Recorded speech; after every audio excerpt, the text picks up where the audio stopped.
Hey, it's Thomas. Could I ask you a couple of quick favors before we roll the podcast? One is if you're liking this podcast, go to iTunes if you would and just leave a quick review and 5 stars. There's something astrological about 5 stars. I'm just not sure what, but it would really help the podcast. And also check out my other one. It's called Subconscious Mind Mastery. All right, let's roll. Good morning, or good midday, or good afternoon, whenever you're catching this. It is time for Fun Astrology for Tuesday, April 23rd. Thomas Miller back.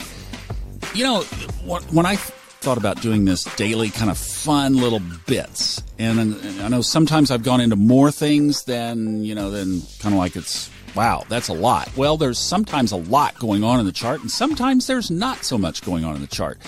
We've talked about a lot of what's going on in the chart today. So there's one little aspect that popped up that I thought would be worthy of note, and that is this square between Jupiter and the moon and our ascendant. Now, if you've been catching on to the lingo of this, you probably are alert to the word square as a negative aspect, right?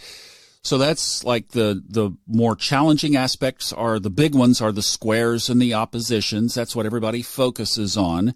The more positive ones are the sextile and the trine. And then there are the minor ones that we've talked about through some of the previous episodes. Well, today we have this square. So yes, it's a little bit of a challenge. All right, let's just put this together really quick because this will apply to a few of you. And then a lot of you can just like, well, that's probably not that big of a deal.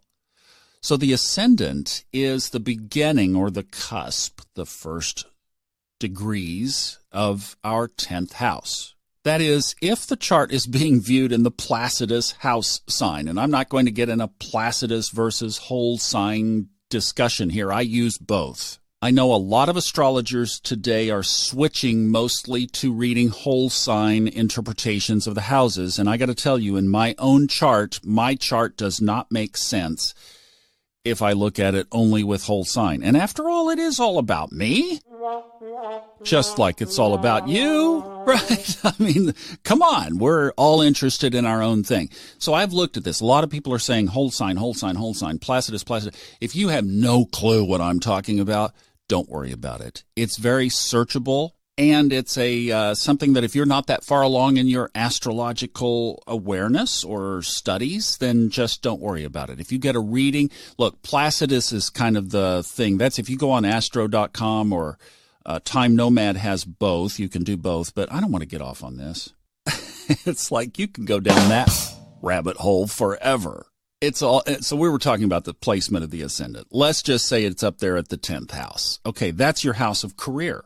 It's your, let's say, public persona in a context of your career, who your profession, like your place in the world, not shining like your ascendant, who you are, what you do, who you are in the world, right? You get the distinction. A lot of people just say the 10th house is the career house. It is, and it's a little more.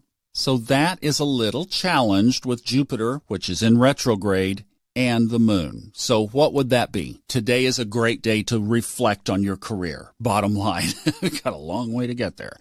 So it's just like would be a really good way to just kind of think about where you are in your career.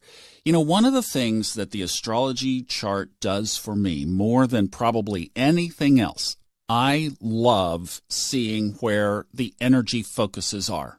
Chart can be used for so much more than that, but I love that part of it because then I am conscious and I can make choices. But again, I'm making choices based on awareness of where cosmic energy is.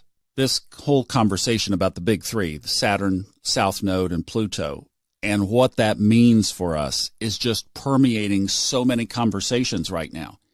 And that's just an awareness that we are in this energy of once in a lifetime work on your karmic path, your soul's purpose. We have more alignment for that right now than we probably ever will for the rest of our lives, for many of us.